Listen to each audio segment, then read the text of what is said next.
Well,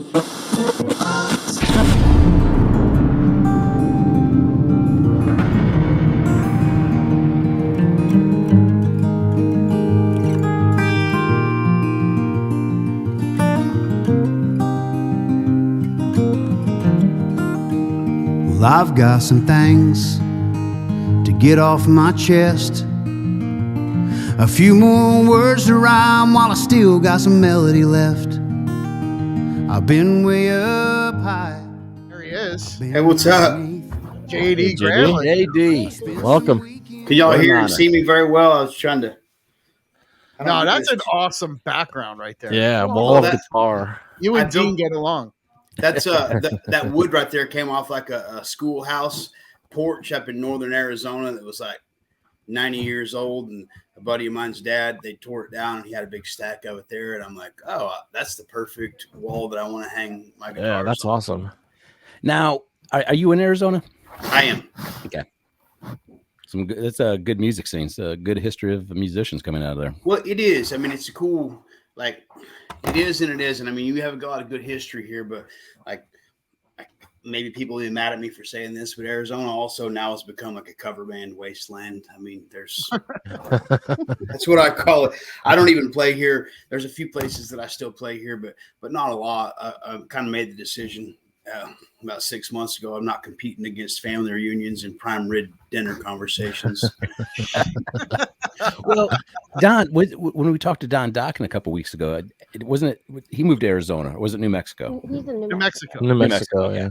Okay. But you know, it's interesting that it's a sad commentary when people don't want to hear original music at a venue. Like they just want cover bands, and that's been that way for a while. It's crazy. I've only been to Nashville a couple times. I just made a new album out there last week, but I'd never been down to Broadway. And so I was like, all right, let me go see what's going on down here. And like, I walked into about 7 places and I asked every place that had somebody playing, hey, can y'all play an original song? They said, man, we'll get fired if we play. It's in our contract. They won't want us playing any originals here. And so that was just such Nashville. That was such a turn. That was such a turnoff. Now, mind you, it's Broadway, and they say down in Midtown that things are a little bit differently. But man, it just left a terrible taste in my mouth. That there are all those people down on Broadway. I mean, they're about selling beer. They're not about music. It's not about the music on Broadway. It's about selling alcohol and selling food and keeping people with that familiar taste in their mouth, which leaves a bad taste in my mouth. Pun intended. JD, I want to get right to this. I'm not sure if I said this, but I did a special for Strike TV back on Veterans Day. I actually included one of your songs on it because your songwriting is so poignant. And I know that you draw from pretty dark history. And when we get into topics like substance abuse, that's something that becomes very personal for me as well. But can you tell me a little bit about your inspiration? Because your music's incredible. It just is. Well, just a little bit of my backstory. I was a drug addict for 25 years. Today I have, what's the date today? The 12th? Yeah, I have 6 years, 8 months, and 12 days being clean and sober. Thank you guys. Congratulations. And I wasn't your I got typical. mine too. Oh, awesome. Can't Congratulations. see it. It's back. Yeah. That's I'm awesome. not too far ahead of you either. Well, I mean, I'm just happy that every day I get to wake up now and nothing is given to me. I have to work for it. But, you know, sobriety is fragile. And I find that, you know, every once in a while that stuff will start creeping up, and it won't be that I want to get high. It's like, I just want to get an escape. But, you know, my history is, you know, by the time I was, I've been taking pills since I was 11 years old, had an anxiety disorder, and I got hooked on the benzos. By the time I was 16, I was taking medicine out of all of my friends' parents' medicine cabinets. And by the time I was 20, I had 4 doctors and was selling a lot of drugs. I was selling a couple of pounds of cocaine every couple of weeks. And it was just a very destructive lifestyle. But I've been in the trenches of addiction for 25 years. And then I did some prison time here in Arizona. I've been out of prison for, February will be 2 years. I did 6 years out here in the state of Arizona, and that finally did it for me. I finally said, all right, you know what? I said, God, here we are. You got me in I think all along, God just wanted to get me in a prison cell where I didn't have any other distractions and have like a one-on-one conversation that I couldn't run from. And he gave me a choice, and luckily I chose the right way. And so, as far as the songwriting, I write about things that have happened to me and things that I've seen. When you do 6 years in prison, you see a lot of very interesting situations and stories unfold right in front of your eyes, and you also get tapped into the history of the struggle of just countless men that have done, a lot of time. So it provides a lot of subject matter. And like my songwriting is not, I don't sit in rooms with a bunch of other people trying to write a song for another artist or for radio. I heal through my music. And so whenever I'm having bad things happen in my life or struggle or stuff, I write about them. And my goal is human connection. My goal is not the radio. My goal is not critical acclaim. My goal is to create spiritual and emotional connectivity with the listener. And that is my goal. I have no other goal. People ask me all the time, why don't you have a record label? Or why don't you look for a deal? I'm like, well, I'm not interested. I mean, I wouldn't, if the situation was right, it'd be cool to have some help. But I mean, I'm doing all right now. And I don't want to change what I'm doing.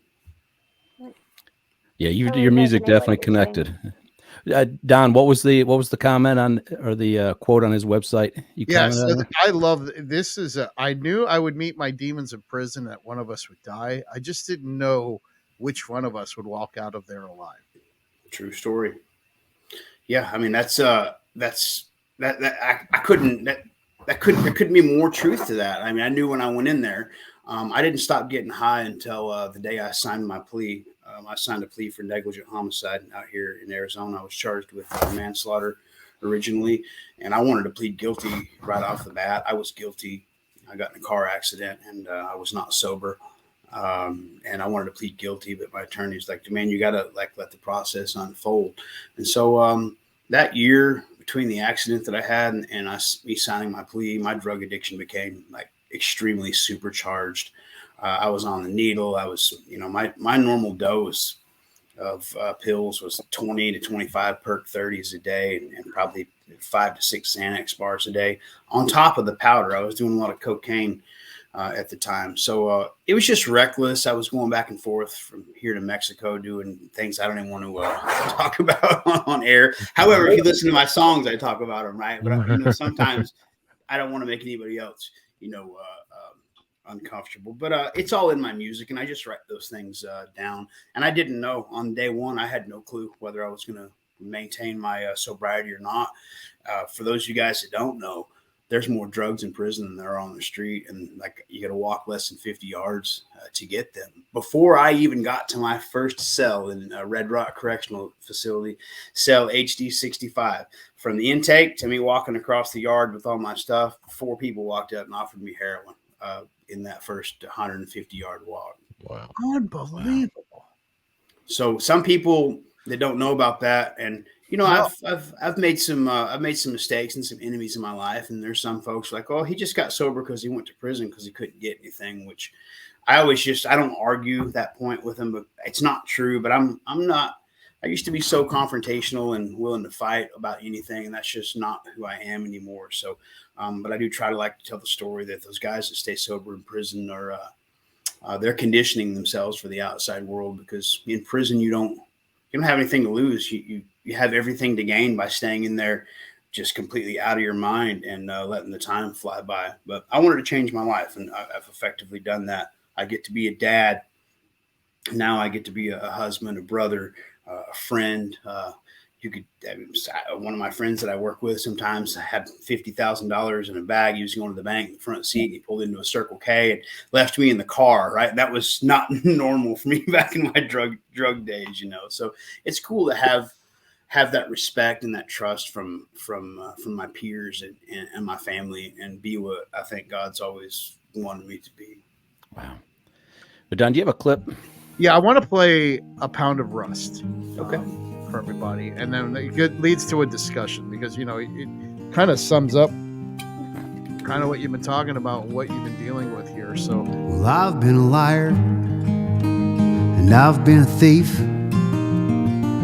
I drug my knuckles with the junkies. I fought them methamphetamines. I've run the streets and run from the law. Run from myself for most of my life, but I ain't running anymore. Hell, I've done some time behind prison walls.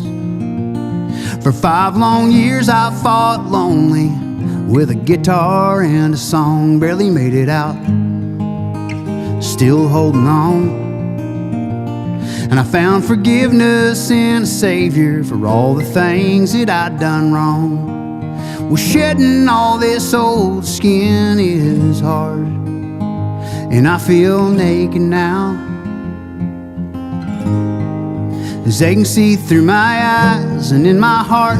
Are we all born to be who we are? Will they believe, wanna say I've changed, or turn their heads and curse my name? 'Cause they still don't know if you can turn a pound of rust to a pound of gold. Lord, I'm growing old. I'm trying to turn this pound of rust to a pound of gold. Yeah, you struck a chord there, JD, with your music. You know, I just think it's important for me to be very honest in the songs that I do write. And what that does is, I wish I could write a book with the amount of emails and like Facebook Messenger and things I get like just throughout the week after playing a show in markets that maybe I've never been to.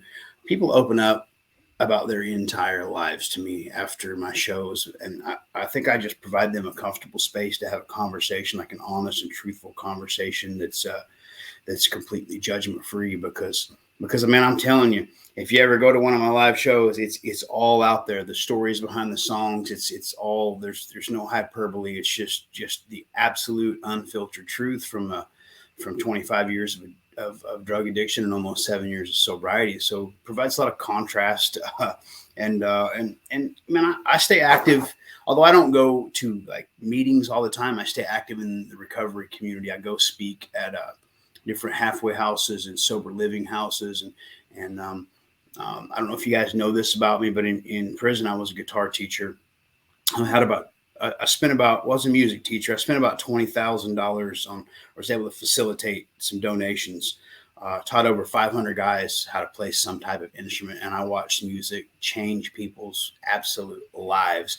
And so kind of a standing thing that I have is when some of my students get out of prison, and it happens all the time, there's still several of them that are in there still teaching. They know on day one, they've got my number. They come by and they get a guitar. And I'm not talking about a piece of crap guitar. I buy nice guitars for the guys that get out. I put it in their hands and I tell them, look, I'm going to give you an opportunity to continue to express yourself in a positive fashion. With that being said, I'm giving you this guitar, no strings attached, no pun intended, right? Next week, if you decide to relapse and go pawn this thing and buy you a big old bag of dope, I'm not going to be mad at you. Like, this is yours. I don't want you to feel like because I gave it to you. Like, you have your own decisions to make. And I just try to provide people that vehicle for self-expression, which in prison, there were not a lot of positive ways for folks to express themselves. And so I wanted to try to do something about that when I was in there. And that's why I convinced the administration to let me start a very comprehensive music education program. Believe it or not, for a year in there, I had a laptop and I was teaching a Pro Tools recording program. Wow. They got a new administrator that didn't like that, but they gave me the hard drive and the computer, which was waiting for me whenever I got home. And so what I did is I had recorded countless songs of guys that had been under my wings for 4 or 5 years. Their families that had never known they've even played an instrument. I was able to email. The day I got out of prison, I started mixing this stuff and getting the emails to all these family members and sending these songs that these guys had written. And their families never even knew they could pluck an entire string on a guitar or piano or whatever we were recording. And it was just so cool. Like, you can do positive things in there, not only in there, but out here if you just try to express yourself in a positive light. But it was the coolest thing I've ever been part of for 45 cents an hour. Wow. Well, I'll share with you your song. So, substance abuse, it's bad. You hear the stories, but until I guess you either walk the line yourself or somebody that you love closely is walking it, I don't think you can really understand that it is a daily, sometimes a minute to minute battle. And, one of my daughters is dealing with that. She's just hit past her 30-day mark again a few days ago. Good. But she's really fighting seriously hard. And I sent her your song, and it moved her so much. She said, the thing about the song is it makes you feel like you're not alone. She realizes she's not alone. And she's active in the meetings as well. But again, very poignant, very, very emotional. And that's kind of my goal for writing songs is to just help people heal through my story. And then also, not many artists have their telephone number on their website. Like the whole world has my number, and at shows, I tell people, I give my number out. Anybody struggling, I answer my phone for everybody. If I'm awake, I will answer my phone, and people call that are struggling all the time. And I pick up the phone. 30 minutes before I came on this thing, a lady called, and I talked to her for 20 minutes. Her son's been in and out of rehabs and just got kicked out of rehab today. And she didn't want advice. She wanted somebody that understood what she was talking about to listen to her and just be there for her. And I love that stuff. That's what I'm supposed to do, and that's, music aside, I want to be here for people that I can help heal through my story, and also not be one of those songwriters and artists that's touring the country that hides in the hotel room. I come out a couple hours before my show starts, and I shake everybody's hand that comes to a show, and I talk to them. And when I'm done, I do the same thing. I don't just hop up on stage and sing and leave. That's just not my style, Yeah. Man, how do you? There's so much to comprehend there. There's a lot. We don't have long enough time for the interview for me to get into the depth. No. Well, and there's songs, and plus the show is about the music too. And I could sit here and start dovetailing us more. You have a song called Adeline. Yeah. Right. This is a beautiful song too. And it's something I wanted to play a little bit of for everybody as well. And we can discuss it. I mean, your music is something else, like Dean said. I mean, I'm glad he found you, because that's what we're all about here. So let's do this. We're going to play a little bit of this song here. This is Adeline. And here we go. Oh, Adeline, did you miss another train that might have taken you home? And did you trade that ticket back for a bag of dope?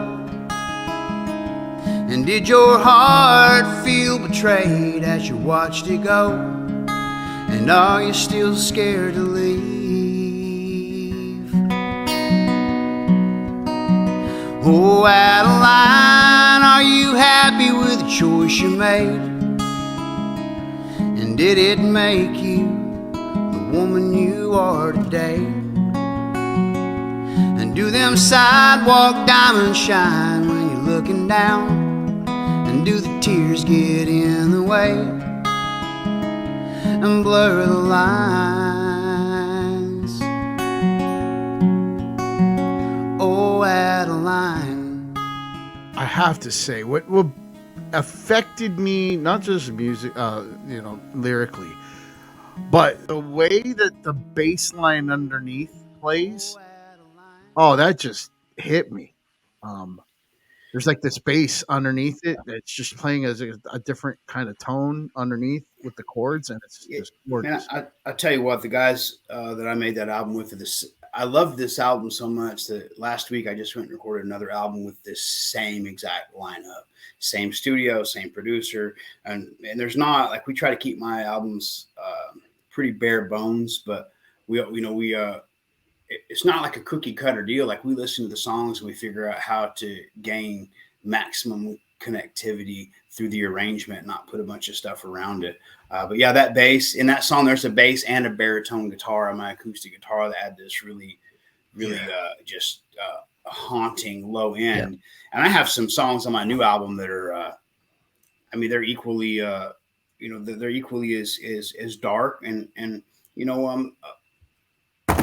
people ask me all the time about the sad songs, and I got a review from somebody on my last album that basically drove home the fact that I didn't let any light shine through the album. I mean, you would think it was like the worst album ever, like as far as just darkness. And they said, I think one of the quotes was, "It would not be my selection for apt, upbeat entertainment, evening entertainment." Of course it's not. And so now I have a quote on all my social medias that say, I don't make songs people can dance to. I make songs people can think to. This is actually a very sad topic, because you read about like Chester Bennington, and for years the songs he would write would come from a very dark place, and then shortly before he died, he was starting to try to come to terms with that. He was trying to turn the corner. If you look at a lot of the songs he was trying to write, they were actually starting to spin more positive. And from what I understand, certain members of the band weren't too thrilled about that, because the songs that were paying the bills were the dark songs. So now you have this person that's gone through trauma, is going through a healing process, and being told that you can't write a song from a positive spin. Now we want you to go back to the darkness. And it's a tough story. It's a tough life, No, I think that's there could be more truth to that. But at the same time, one of the guys that I did an interview with, John Molia, the Oklahoma Magazine, he titled the interview or the album review, J.D. Graham, "The Good Kind of Tears." Because while I talk about the dark stuff in the songs, I mean, some songs don't have a happy ending, and I'm not going to like artificially create a happy ending to a song. A week before I went to make this other album, just to give you a little perspective here. So I went to prison because I got in a car wreck, took the life of another man. This happened in October, about 7 years ago. I was down in Sonoyta, Arizona in October, playing Roger Klein's camp out. Roger Klein, the Peacemakers, are a big deal out here, and they invite me out to some stuff. And my wife has been battling breast cancer for about 6 months. So on the anniversary of this guy dying, I'm out here in a field by myself, and my phone, because there's a big cattle ranch out there. My phone rings. It's my wife. And she tells me she just had surgery a week and a half before. Her oncologist had just called her and told her that her cancer had spread into her lymph nodes, and it tested the boundaries of my sobriety. I've struggled with like suicidal thoughts most of my life, which I think is pretty inherent of most drug addicts, right? Sometimes we've caused a trail of destruction, and we feel like we deserve nothing but death. So for like 3 weeks, man, I was in like the darkest place. And this is recently. I'm just now starting to come out of it. I didn't know if I wanted to be around. I was looking for an escape of some kind. It wasn't that I was wanting to get high, but I was looking for an escape. It was like I had all this weight all at once, and I was having a hard time dealing with it. But you know what? I called the people that I'm supposed to call. I did what I'm supposed to do. And I wrote a song about it called "The Weight I Carry." And I sent it to the guys I'm making an album with 3 days before I headed out to Tennessee. And this is, this song has to go on there or we don't make an album type thing. And then it kind of talks about, from my method and my style of songwriting, it just talks about the truth of what I was going through. I mean, the song starts with the first verse says, "The relapse wolf scratched a hole through my door. He's sitting on my couch. There's blue pills on the floor. I can see him real clear. It's eye to tooth. I've been up all night staring at the noose." So it's a super, super heavy song, but it provided me, the healing during that time, because sobriety is fragile and stormy. You know this, and Dean, you said that you have a family member that knows this. It is so fragile, and when I talk to guys that have relapsed and they're like, "Oh, I got to start all over," I tell them, man, if you had 2,000 days of sobriety, you're not at day one anymore. You just screwed up one day. So I think sometimes drug addicts are hard on themselves when they relapse, and they discount all the work they did and where they came from. So I don't feel like you're starting all over. I tell people to cherish those days that they had. If I relapsed tomorrow, I wouldn't be at day one. I'd be at day whatever, like 2,600 and something, where I screwed up one time in between. But I'm not going to discount the amount of sobriety that I achieved. Yeah, it is challenging, and it's painful to watch somebody you love go through it. The little things that can, trigger. You have a song too, called 2 Days South of December. Okay. Can you talk about that one a little bit? Sure. That song is just that song is another one that it's just kind of driving home the idea that, man, I want to change and I'm supposed to change, and the timing is right for me to change. But no matter how I try to do it, I can't make, the change fit, and there's a line in there that talks about, sometimes leaves don't change when the seasons turn, which has been true in my life. Like so many seasons I went through and so many things that have happened to me that should have forced change about, they didn't. And that's just a song written from the perspective of, I'm saying south of December. Some of my friends argue, is that before December or after December? And the way I wrote it, it's supposed to be like after December, after the new year, people are making resolutions and winter's officially here and all this stuff. And that just kind of drives home that message of the times I was trying to get sober and just couldn't do it, like over and over, just tried and it wouldn't stick.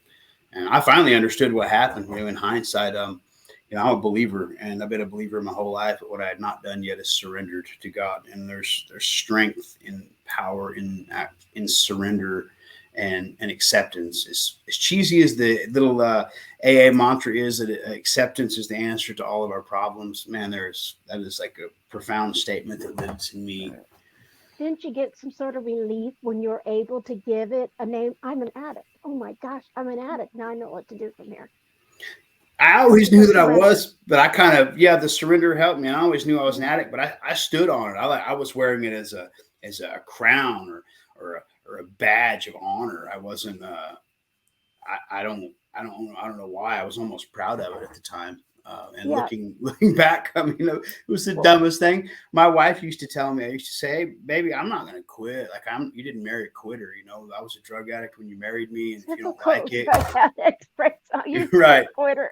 Which was just completely contrary thinking, but it's also, that's how drug addicts think. It's where we don't think right. We're selfish.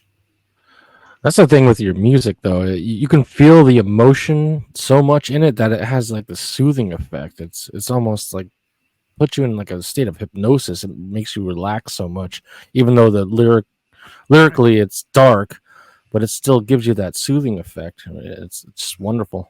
Well, thank you, man. I'm grateful that you guys listened to my music and felt compelled to reach out to me to talk about it, because in this day and age, us independent guys that don't have a booking agent or a label or anything, it's really cool. Like when people reach out to me to come play at their places, rather than me sending 1,000 emails and not getting a response. And I'm starting to see the fruits of my last album and doing heavy touring and stuff. And I'm getting in places that I thought I'd never be able to play without management and booking and a label. I'm playing Mile Zero Fest at the end of January down in Key West, which everybody wants to play that.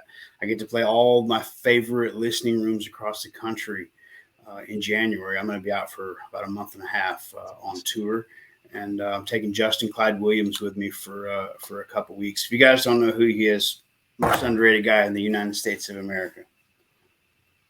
He's the what now? Justin Clyde Williams. He's the most what, you said? Most underrated musician in America. I get to play with a lot of people. Yeah. I played with Josh Morningstar and Billy Don Burns this weekend. That was a great show. I've talked to Billy on here before. Yeah. I've played with a lot of people, but man, Justin Clyde, I went and did some shows with him about 6 months ago out in the Carolinas. And man, I believe in that guy's songs. I believe in him as a human. I believe in him as a musician. And I am thrilled to share the highway with him for a couple of weeks here in January. He has an album called Empty Rooms. It's just him, a guitar and a fiddle player, one microphone in a barn. And I listen to it all the time. It's just fantastic. Well, what were you saying, Dean? I was just going to say, I'm looking at your schedule right now. So you're going to be in Charlotte and Statesville, North Carolina, come January. So I'm going to have to make I'm going to have to make a little bit of drive and come across state and see you. Never been to the evening. Where are you at, Dean? I'm right outside of Raleigh. Okay, so because I'm in Dunn, I'm in Greenville, I'm in Charlotte and Statesville. Yes. Get out of here. Statesville is about 40 minutes from me. There you go, Grizz. Statesville, where I'm doing. Justin does this. It's called the Old Jail Listening Room in Statesville. It's actually inside of a jail. I've never been there, and it's going to be like a I little. haven't either. 3 or 4 person ride around. I'm looking forward to the evening muse. I've always wanted to play there, and every songwriter wants to play in quiet rooms. And me and Justin are there, and all of those. The Bird's Nest up and Dunn is absolutely fantastic. Docks down there in Greenville is cool. I've been to Docks in the Bird Nest once, and then I go down to Mile Zero after that. And where we start up at Boxcars in Clinton, Wisconsin. I was there, I don't know, about half a year ago. Absolutely fantastic place. These are places where folks sit down. I tell people all the time, I prefer my audience over 40 and seated. And so whenever I start, I could play 365 days a year here in Arizona in the corner of these places where people are ordering whatever it is they order and talking about whatever it is they talk about. But man, I'm telling you, I put my foot in the ground 6 months ago, and I don't have a lot of Arizona shows on my schedule for that reason. There still are a few places out here that I like to play, but as far as setting up in the corner, I'm not doing it anymore. If you were billed correctly as a true storyteller, like just listening to your songs in a studio setting and hearing your voice, you're the kind of person that just you and a guitar can command an entire room. Like I witness Ed Sheeran, who's a singer-songwriter, playing a guitar, and he can command 70,000 people. Yeah. But you have the ability to control a room with your style and your voice. Like when I'm listening to you play, you just sit there and you listen. And I said to John Barry, remember when we had John Barry on and we said to him that when he does that one song, Your Love Amazes Me, it's big. You can hear a pin drop when he plays it, right? And that's as big as like 70,000 people yelling is when people are that locked into your songs. So the more rooms you can get in where people are just there quiet and listening to you, I mean, that's an experience of and of itself. I have to come see you play where I'll just be locked in and listening. Where are you at, Don? I'm in Tampa.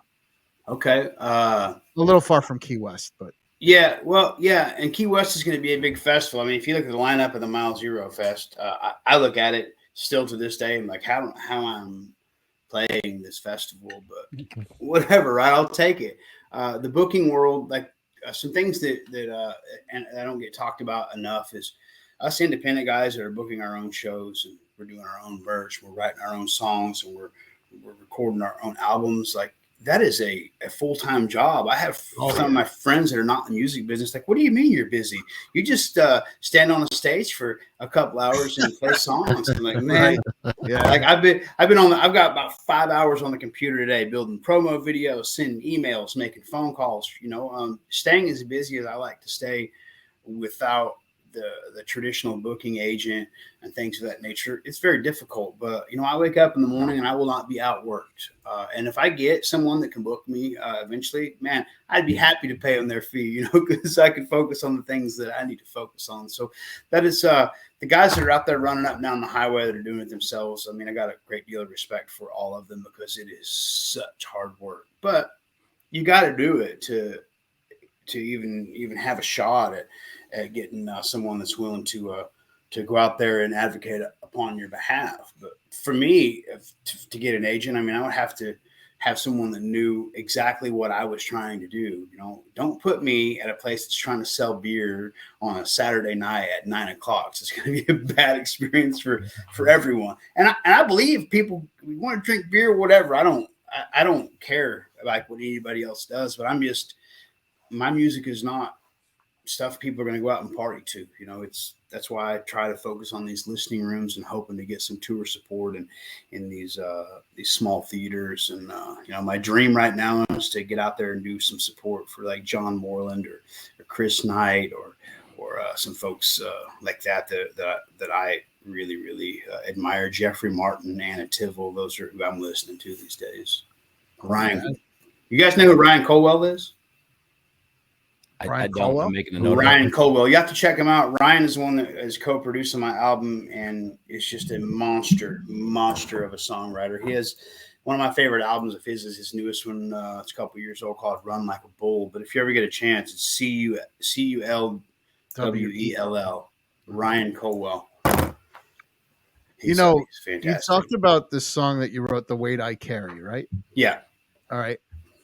Did you feel as a songwriter that after, because you said at that moment the world's kind of collapsing on you and everything's, after you put that to paper, did you feel relief at that moment? Like not at the moment. At the moment, I'm still coming out of that dark time. I mean, if you want, I don't know if you guys can hear it. I'll play the song for you. Yes, we would love Yeah, we'd love it. Do it. I got a guitar right here. These are our favorite moments. Yes, they are. A guitar, We huh? live for this stuff. Well, this is my workhorse. This is a Martin D16. I really love it. I recorded this album with little Gibson. Well, I used 3 guitars on. I used a Gibson L00, and this is, I buy guitars on Facebook Marketplace, and Hi, Mike. I see you in the green room. What happened? I was just letting Mike from the next interview is on. I was just letting him know he's in the green room. I'm just acknowledging he's there. Oh, okay. So we'll be right with you. I'm gonna take these headphones on and I'll play the song. So you got 4 minutes. Yeah, go ahead. No, Yeah, absolutely. and then we'll bring in Mike. Can you hear this all right? Yep. Go for it. JD Graham, everybody.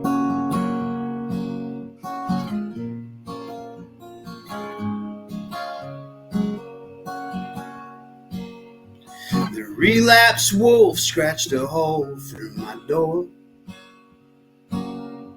He's sitting on my couch, his blue pills on the floor. I can see him real clear, it's eye to tooth. I've been up all night staring at the noose.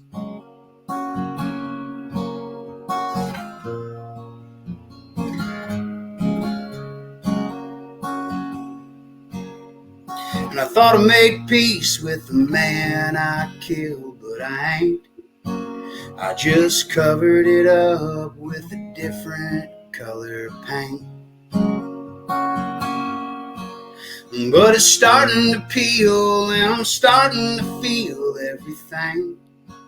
Every October I live it all over again. And this weight that I carry, it's 20 stones high, 10 bones deep. It's got me down on broken knees, praying to God that it ends one way or another. And hope is an apparition. Well, this condition I'm in's got me falling again. I'm under the ditch and my heart's caved in. The monarch of misfortune, I hold the crown.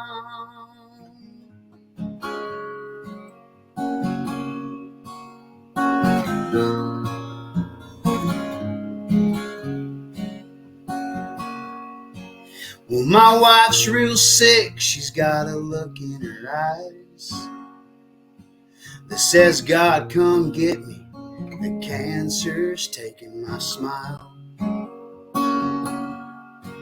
And I'd give anything to trade places with her. The hell she's living is the hell that I deserve.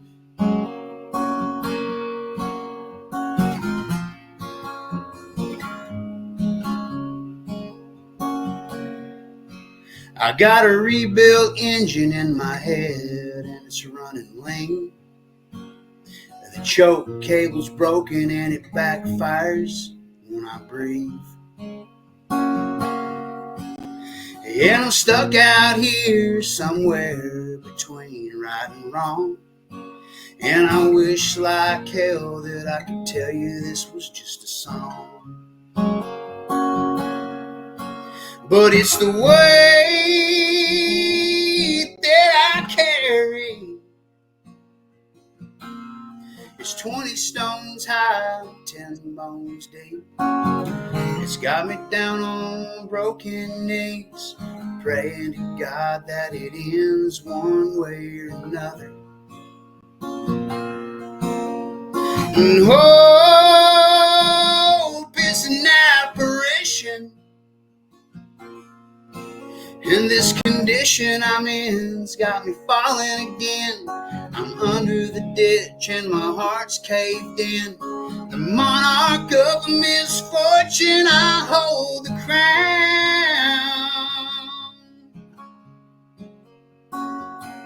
I hold the crown.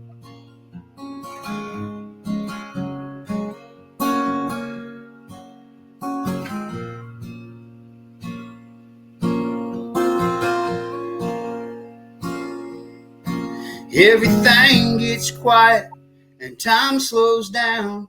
The hammer comes back, it's still the crown. Will this bullet take away my weight or just add some more? Holy smokes. Whoa. What a song. Heavy stuff right there. Very Right? good. Good Wow. JD Graham, Thank you gentlemen. guys. Thanks, man. Well, thank you for taking time out of your life there to spend it with us and share your songs with us. That Absolutely. was- Thank you guys for the conversation. Stormy, I encourage you 100% to stay on the right path.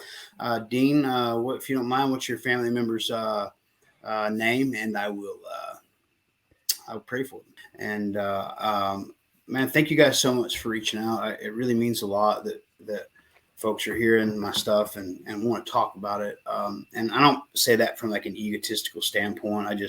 I know that I have a lot to offer.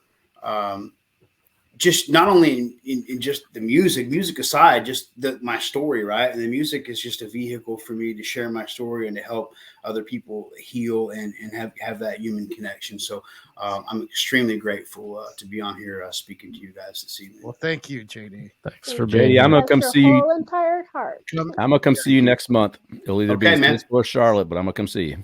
What's that? In Statesville or Charlotte? It'll either be in Statesville or Charlotte, but I am gonna be there. I'm gonna come Okay, see you. let me know. You guys I might be there with him, so If you That's guys it. have my number, if you need anything in the meantime, feel free to reach out to me, man. If you got somebody that's struggling, man, Dean, if your family member is struggling, you're welcome to give them my telephone number. I'd be more than happy to have a conversation with them. That's Thank you. beautiful. Thank you. Thank you JD guys. Graham, pleasure to meet you, sir. thanks, Thank you JD. so much. Take care. Thank you guys.